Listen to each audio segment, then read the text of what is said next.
Hi guys, I've been in the allotment for about an hour plus now, and I've gone around watering the beds that require watering. So the spinach seed that's planted in the polytunnel, I've gone to water them. I've watered the strawberry. I remember I said strawberry is always the first plant that gives me the fruits. It's already started flowering and forming fruits. I've watered the spinach. It's growing over here in the greenhouse, and the lettuce. So all's fine. For the rest of the day, what I want to do is transplant my plants, the seedlings that are large enough to go into larger pots. I need to start doing the transferring now. I also need to do the same for the sunflower seeds that I sowed in here. They're crowded now in their pots, so I'm going to move them. And I have a few tomatoes that are big enough to be potted into separate containers. Because they're multi-sown. If it was only one, I would have left it in, but because they are multi-sown, I need to start separating them now. I'm going to do the same for the cucumber that has that started growing its true leaf, and I'm doing that because you could see this tray I used. It's not deep, it's very shallow, so I'm going to move that into individual pots as deep as this. Okay, that's my plan for the rest of today, so I'll show you how I get mine done. I'm going to start with the tomatoes. When I'm done, I'll leave the tomatoes in the greenhouse. The tomatoes will be okay, but the cucumber, although it could do well in a little bit with a little bit of cold, well, it's not going to do well. It will be okay with a little bit of cold. I would still take them home because they need warmth right now to form this true leaf and grow very well. Once they're big enough, say maybe mid-April, I'll bring them back, and then I'll be even looking to sow them in directly or keep them in here a little bit more to the end of April. Then I sow them into the polytunnel. Depends on how fast they grow. So that's the plan. So let's get to it. I need to be careful now because of my aji, my chilies. So that's good enough. Okay, I got that out. Let's get the next one. Let's pop it out a bit.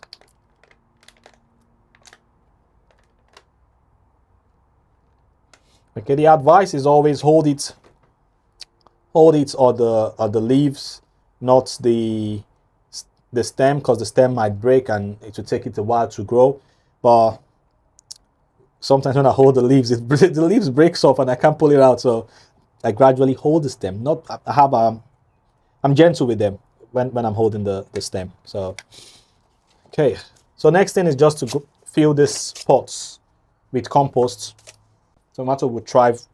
I keep saying thrive. The tomato will be okay in this with this temperature. Very hard frost might kill it. Oh, by the way, it also I must say it depends on where you are in the world. If where you are is very cold, please don't keep it in your polytunnel at this point. It's gonna die. Your polytunnel or greenhouse, unless it's heated. The temperature here in Birmingham, England, I think do get as low as, what's the lowest one? I think we still get about 4 and lower than 4, but sometimes in the day we get as high as 18, 20, I'll say. So for that reason, I'm thinking this will be fine. And from previous experience, it's been fine. So I gradually break this all off and I'll separate them. They're still very small. Could have left them another. So this one have loads of leaf, and you could see it has the true leaf. So this one's fine. Let me plant it a little bit deep. Plant it a little bit deep. Some more compost. And that's done. And with tomatoes, more roots will form right off the sides. More roots is going to come out. Okay. So that's one tomato done. I'll take one home just in case, because this is the only set of core de boeuf I have. So I'll take one home, but I'll leave most of them in the polytunnel just in case. This one also have a good root system, and you could see it has a true leaf. So let's grab some compost. So I'll carry on with that, finish it up, and then I'll show you guys what I'm gonna do with the cucumber, the sunflower and the dahlia seeds. And although it's okay to leave the tomatoes in here, I'm just going to take 2 home for fail safe, just in case anything happens and things die. Um, those 2 are going to be my backup. Okay. Then the next thing I want to do now is the sunflower. And if you see for the sunflower, I'm using larger pots, and it's because of the way sunflower grows, the roots and all the rest. And I'm not planning to really separate all of them now. I know that's the ideal thing to do, but again, because I don't have space, my plan is to use these 3 containers, and probably I'll put 2 in this long container, right? And hopefully that would help. So let's get to it. I'll do the sunflower first, and then I'll get to the cucumbers.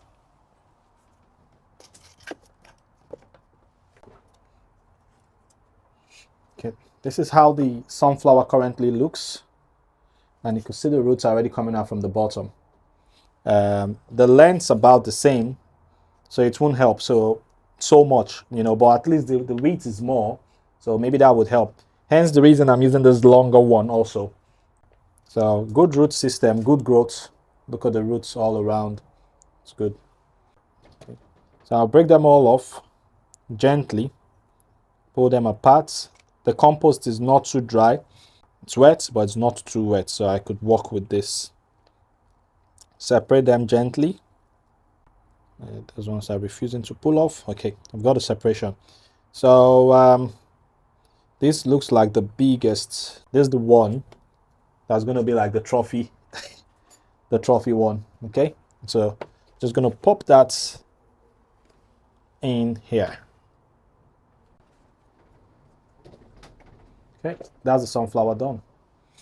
However, I won't do the same for the rest because I don't have that space, and normally you don't want to disturb sunflowers too much, the roots. So, but they would grow.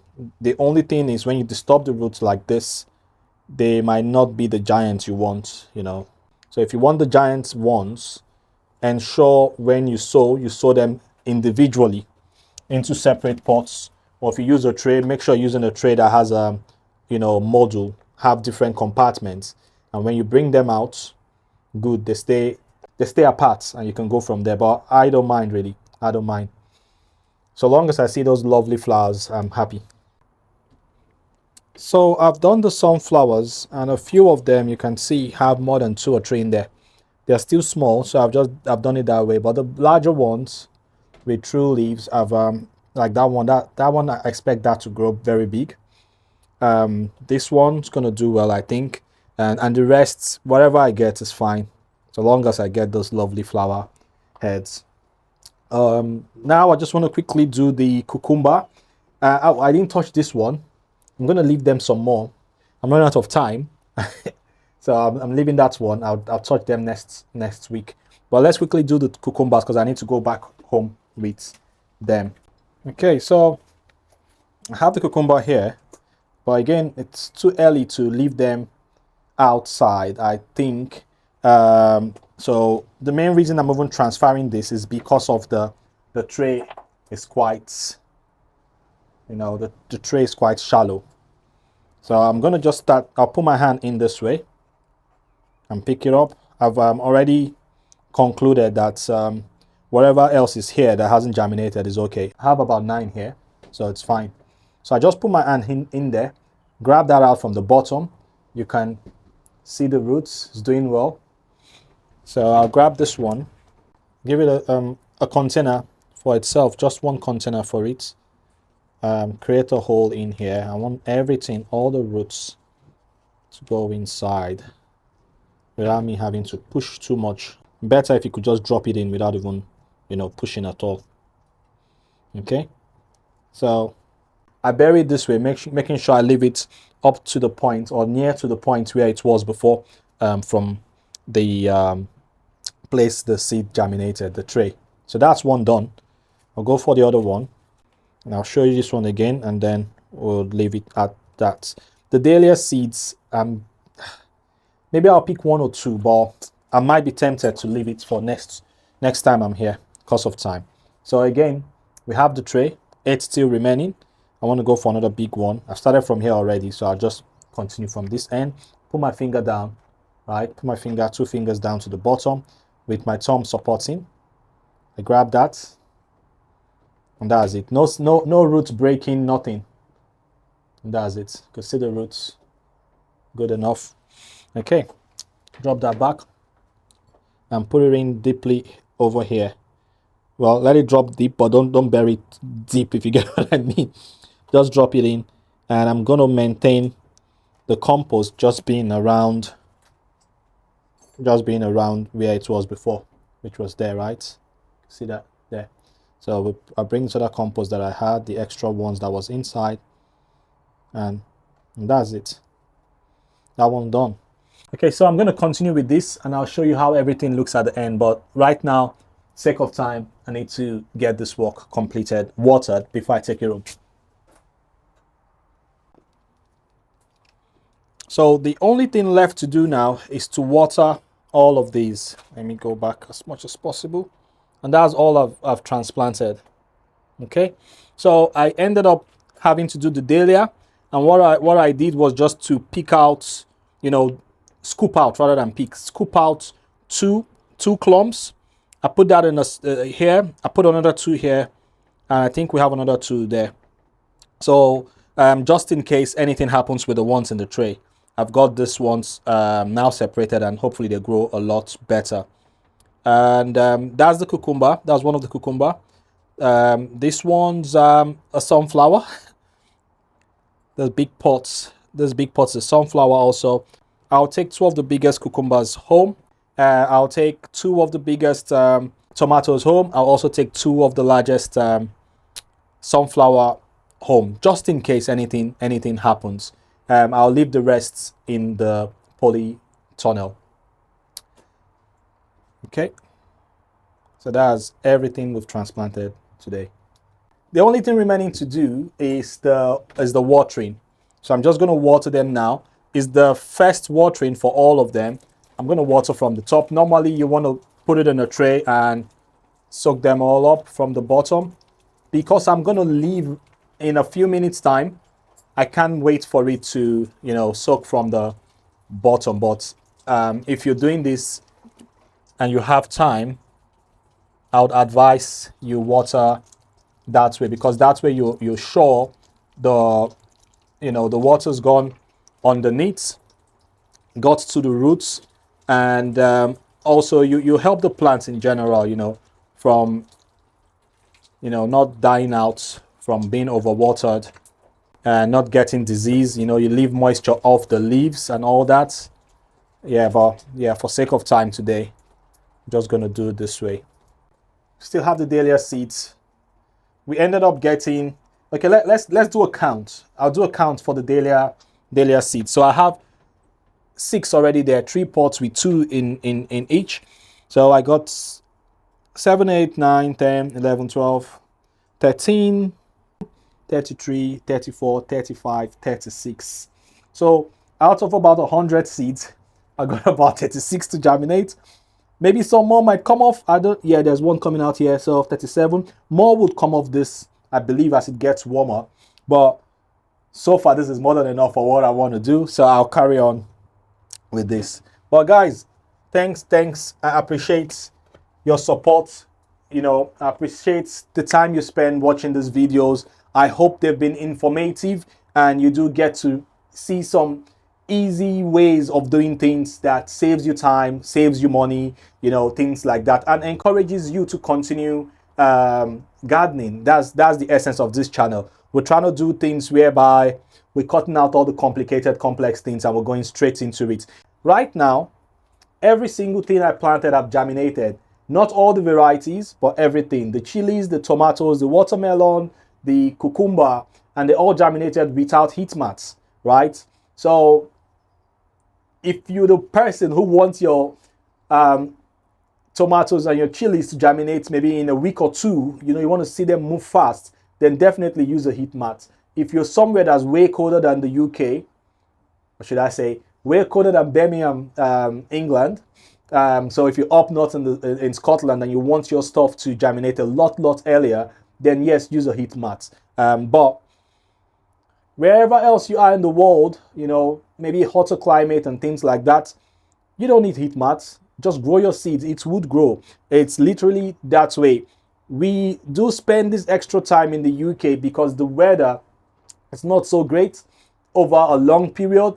I came here and it was sunny. If you look behind me now, it's cloudy. You know, rain has even just fallen.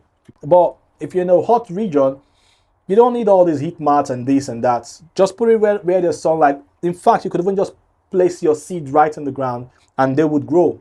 They would get the watering, they would grow. Maybe you might need to weed around or monitor and look what's happening, you know, so animals or whatever don't dig it up and eat your seeds, for instance, your sunflower seeds.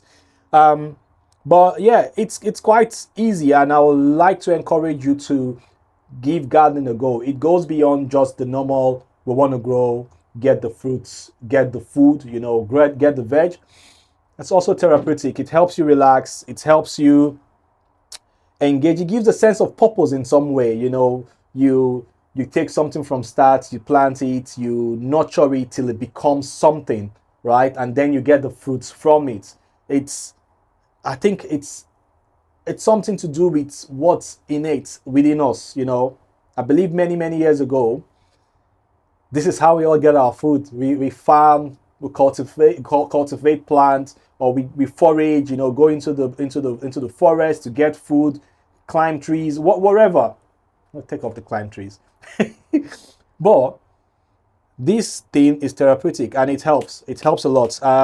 Maybe one day I'll share my story, how I got into gardening. But long and short is this is it's a good stuff to do. Anyways, I've gone off and ranted for a bit there. But again, I really appreciate all your support. Thank you very much. And I hope to catch you in the next one. Bye.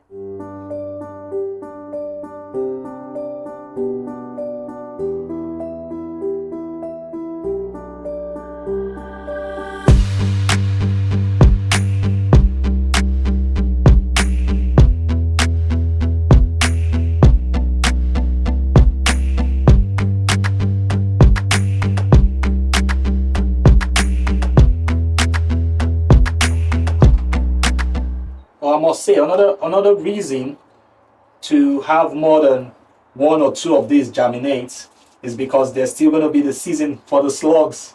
Slugs are going to come at some point. So yeah, it's good to sow and have more than what you really require, just in case those pesky slugs come around to munch your vegetables.